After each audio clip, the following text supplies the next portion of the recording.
A adolescência é um período cheio de desafios, inquietações, turbulências e é considerada a fase mais tumultuada no desenvolvimento humano, em função das grandes modificações físicas, emocionais, processadas em um curto espaço de tempo. Em função disto, acabam ocorrendo desvios de comportamento que podem se transformar em problemas mais sérios. A instabilidade interna, os intensos conflitos, a incerteza quanto ao futuro, tornam o adolescente vulnerável a uma série de situações, entre elas o uso de drogas.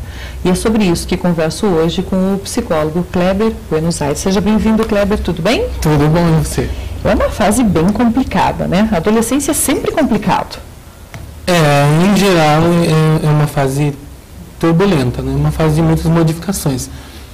Não necessariamente que todos os adolescentes sejam complicados, né? Não é uma questão de um mito aí, mas essa questão da vulnerabilidade para as drogas é muito comum, porque é uma fase em que o adolescente se dá diretamente com essa dificuldade com a identidade, com essa questão de quem eu sou, com as faltas, com as angústias, com tudo aquilo que ainda está desenvolvendo, essa loucura nova no corpo, né? O biológico torna-se totalmente modificado.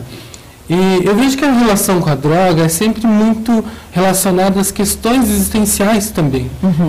Tem toda uma questão de afirmação, de achar tribo, de pessoas que oferecem, de que naturalmente essa fase é comum que os adolescentes experimentem, né? É muito raro um adolescente hoje que não experimentou um tipo de droga, um jovem que não tenha experimentado na adolescência, né? Que seja álcool, cigarro, ou drogas ilícitas, né? Tá. A questão da relação do sujeito com a droga é muito assim. Todos nós temos o vazio, né? A angústia, temos aquela parte que nos falta e que sempre vai faltar. E o ser humano sempre busca o prazer e evitar o desprazer. A droga, ela traz uma sensação prazerosa que é muito boa quando a pessoa utiliza. E, além disso, ainda tem os acréscimos sociais. O grupo, a tribo que ele não vai rejeitar. Na verdade, vai acolher, né, dependendo da tribo, se isso é parte dessa ritualística da tribo, ele vai ser melhor aceito quando ele utiliza dessa droga, quando ele utiliza dessas substâncias. Então, você vê que o sujeito, então, passa a utilizar a droga em função dessa busca de prazer, e sempre assim, não só o prazer propriamente dito, mas como um alívio de desprazer, um alívio de tensão, um alívio de conflitos, de questões que ele não está conseguindo lidar.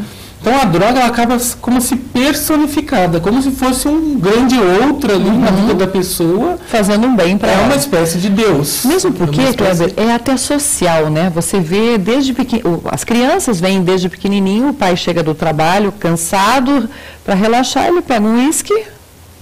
Não tem isso? Com certeza. Ou a mãe chega, está estressada, ela vai lá, acende um cigarro e vou relaxar. Isso, é muito importante. Essa associação, né? Isso, que você tenha dito isso, precisa, de algum modo, também desmistificar essa questão da droga legal e a droga ilegal. Sim, droga é droga. Droga, de qualquer forma, vai causar aí uma alteração no indivíduo. A grande questão é a diferença entre o uso e o abuso. Né? Então você vê em relação ao álcool, ao cigarro, até mesmo a maconha, algumas outras drogas, que alguns sujeitos, muito pouquíssimos, conseguem manter uma estrutura de uso sem que isso prejudique excessivamente a sua vida social, financeira e familiar.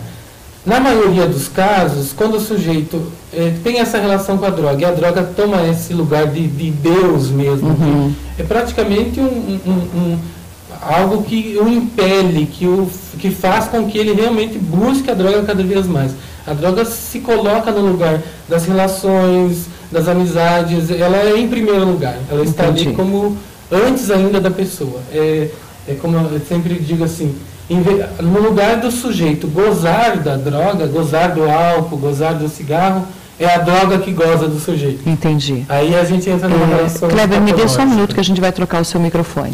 Nós estamos hoje conversando aqui com o psicólogo Kleber Buenos Aires e a pauta, o assunto de hoje é sobre drogas. Eu sei que muitas de vocês, mães, vós, tias ou até mesmo esposas, convivem diariamente com isso. E aí, é claro que em 10 minutos eu não vou conseguir que o psicólogo Kleber nos esclareça tudo ou nos tranquilize para enfrentar essa situação. Mas a ideia aqui, Kleber, é passar para as pessoas de casa alguns passos de como a gente proceder. Por exemplo, vamos começar, como que eu consigo alertar os meus filhos ou os meus netos sobre o perigo disso? Sim, manter uma comunicação, manter o diálogo, como a gente sempre diz, e ter conhecimento de onde o filho está, de com quem ele caminha, com quem ele tem um contato e assim por diante.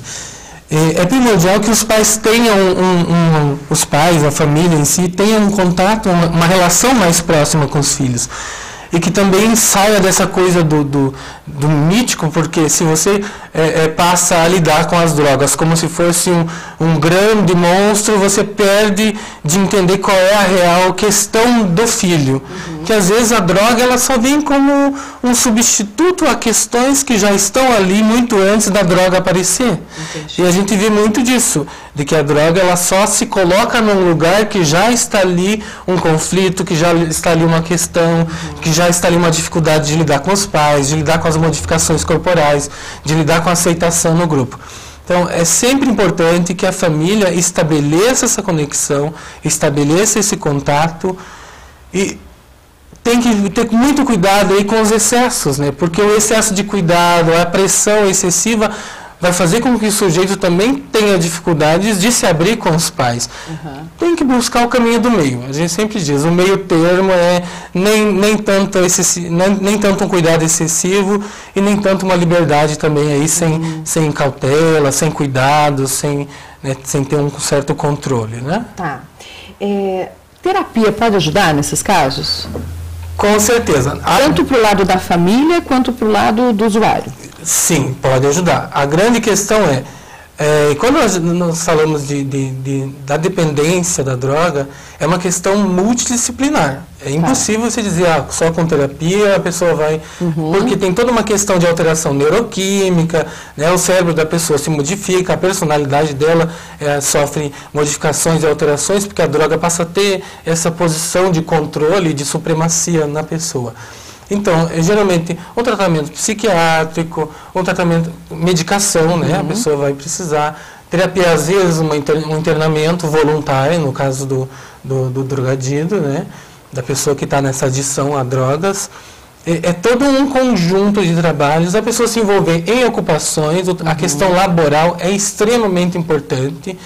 A pessoa se envolver em outras formas de prazer, porque se ela precisa largar de uma substância que é extremamente prazerosa e que naquele momento diminui boa parte das tensões, ela tem que substituir. Ela vai ter que encontrar coisas que tragam prazer e que de algum modo favoreçam com que ela mantenha-se naquela abstinência em relação à droga, né?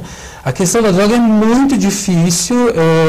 E por isso, assim, o drogadido ele vai ser entendido como um mentiroso, como uma pessoa que nunca tem jeito, como uma pessoa que nunca melhora, que nunca busca auxílio, porque a droga, ela realmente é muito difícil, depois de colada na pessoa, se desvencilhar. Tá. Tem que fazer todo um processo conjunto e a pessoa, principalmente, precisa querer.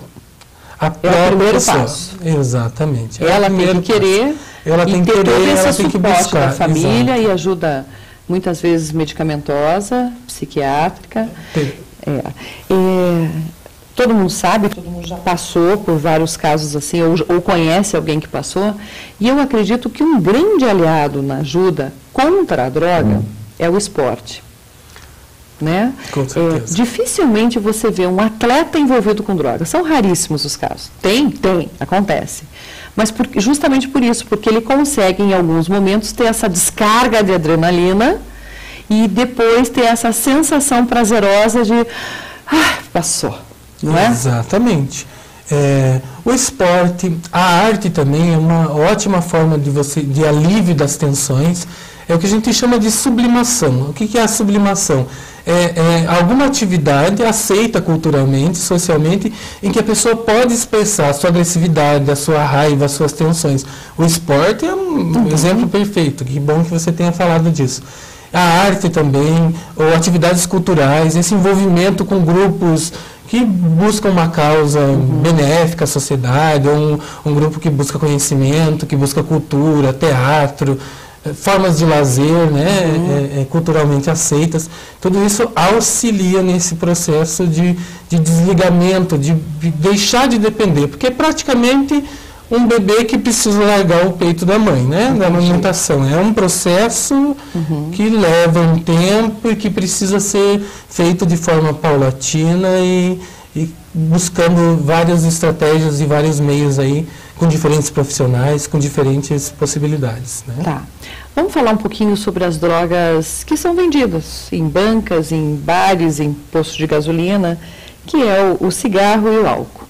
Eu pego mais pesado no álcool, porque o álcool, além de ser prejudicial para o usuário, pode até mesmo matar outras vidas. A gente viu esse final de semana aí, quem assiste o programa COP, que a gente tem aqui o programa policial, viu as barbaridades e os absurdos que acontecem quando um adolescente se embriaga e, pior ainda, pega o volante de um carro e sai. O que eu faço se eu vejo que meu filho ou a minha filha, porque as meninas estão bebendo muito, Kleber, muito, não é isso? Sim. Você no consultório deve ter isso. É um absurdo a quantia que as meninas bebem hoje. Até mais que os meninos, muitas vezes. Porque na minha época a menina fazia só social, né? Hoje não, elas enchem o carão mesmo, bebem muito. O que fazer se você está percebendo que o seu filho está exagerando, está indo muito em festas, está voltando torto, está filho ou filha? Como proceder como pai, mãe ou a pessoa que está responsável? O grande erro sempre é tentar regular o gozo do outro. Né? Se colocar na posição de ditatorial, de dizer não isso, não aquilo, firmar as coisas com agressividade, com autoridade excessiva, definitivamente a experiência mostra que não funciona. Dá certo, tá? Não funciona. O oposto também não funciona, que é a liberdade total. Mas assim, traga para a conversa, entenda até onde está indo, o que de fato é da imaginação do pai, o que realmente, até onde está indo o uso do álcool. Essa questão da direção, principalmente, é muito complicada, porque que nós não estamos aqui para regular o uso ou o prazer que a pessoa tem com a droga, com o cigarro, com o álcool e assim por diante. Mas de que precisa ter essa conscientização, precisa ter essa consciência de que se você destina um momento e um lugar para o seu prazer, com álcool, o que seja, pelo menos evite de colocar outras pessoas em risco em função de um prazer seu. É uma questão também de buscar um caminho do meio. E eu acho que isso tem que ser preservado, já que a nossa sociedade, desde muito cedo, na história da criança, estimula o uso da droga, do cigarro, do álcool e assim por diante, que estimule também essa moderação, que estimule também esse caminho do meio. É uma questão muito mais cultural do que simplesmente responsabilizar também os pais. Eu digo assim que, às vezes, o pai se coloca numa função muito grande que realmente, na realidade, foge do controle dele. Que, às vezes, mesmo com toda uma postura de educação, toda uma postura de afeto com os filhos, ele ainda não consegue controlar. E isso é o que a gente chama do real. O real, às vezes, é diferente daquilo que nós buscamos ou daquilo que a gente tenta controlar.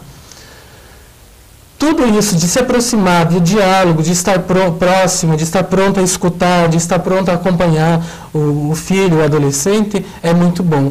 Mas nada pode garantir que o filho não vá se envolver. Entende? Assim, o controle não nos pertence. Não adianta. Infelizmente. A escolha é deles, né? Exato. O que a gente tem que fazer é mostrar os caminhos, eu acho. Mas quem vai escolher o caminho é eles. Para a gente terminar esse papo aqui, o pior cego é aquele que não quer ver? Porque tem pais que fazem vista grossa, não tem isso? Ah, tem. Isso também é péssimo, né? Então, teve até uma situação que você colocou aqui, tem uma mãe que diz que o filho... Então, converse sobre isso. Se você sabe, se você percebe, traga isso para a relação, né? De uma maneira assim, ó, estou percebendo que você chegou com um cheiro de maconha na roupa. Como que é isso? Você usou, um colega teu usou, ou vi que você chegou bêbado, vomitando. Não tem como fazer vista grossa, não, até tem como, mas é impossível não ter percebido uma situação como essa, por exemplo. Traga para a conversa. No momento mais, passou a tensão maior do momento que também o pai pode se tranquilizar, traga para a conversa, traga para a relação. Não no momento de explosão, tem que ser no momento mais tranquilo. No momento de explosão, nada vai dar certo. Nada consegue se acordar, né? Quem é que consegue fazer um acordo se está com tensões elevadas? Não consegue, né? E, na verdade, até piora. Então, fazer vista grossa é ruim, mas também ter uma postura muito reativa, simplesmente, só de reação, de perceber e já partir para o ataque, né, em relação aos filhos, não vai adiantar muito, não. Infelizmente, por mais que você esteja certo, por mais que o teu pensamento é o correto, por mais que a tua preocupação seja legítima, não vai funcionar. Não adianta. Não. O melhor caminho ainda é o diálogo. É o diálogo, é o caminho do meio, é buscar ajuda, é entender que você não vai conseguir controlar um sujeito que tem vontade própria, um indivíduo que tem suas próprias escolhas, e de que esse indivíduo tem que ter oportunidade de se questionar também. Então, questione, ajude o teu adolescente a se questionar. Antes de acusar, é melhor questionar. Isso pressupõe o diálogo. Entendi. Um questionamento porque permite que o outro se coloque, que o outro se estabeleça na relação. E não simplesmente uma acusação, porque a acusação já coloca de imediato a pessoa num lugar já julgado, já pré-determinado, né? Já foi condenado e já foi. Já foi condenado. Eu adorei. Conversei aqui com o psicólogo Kleber, Buenos Aires. A gente vai pedir para colocar o telefone no vídeo. Se você está passando por uma situação assim, quem sabe você busca ajuda, busca apoio, busca mais equilíbrio, mais serenidade para tomar decisões.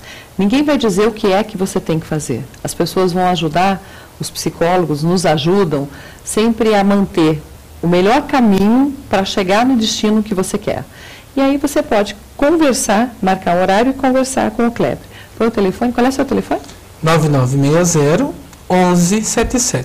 9960-1177. Está errado lá.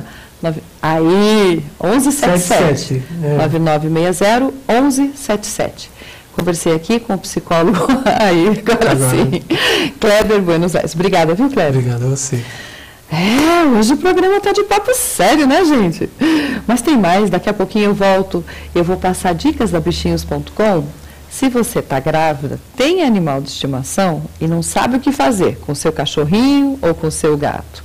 Ainda hoje tem Biprint, Calas e muito mais. Eu já volto.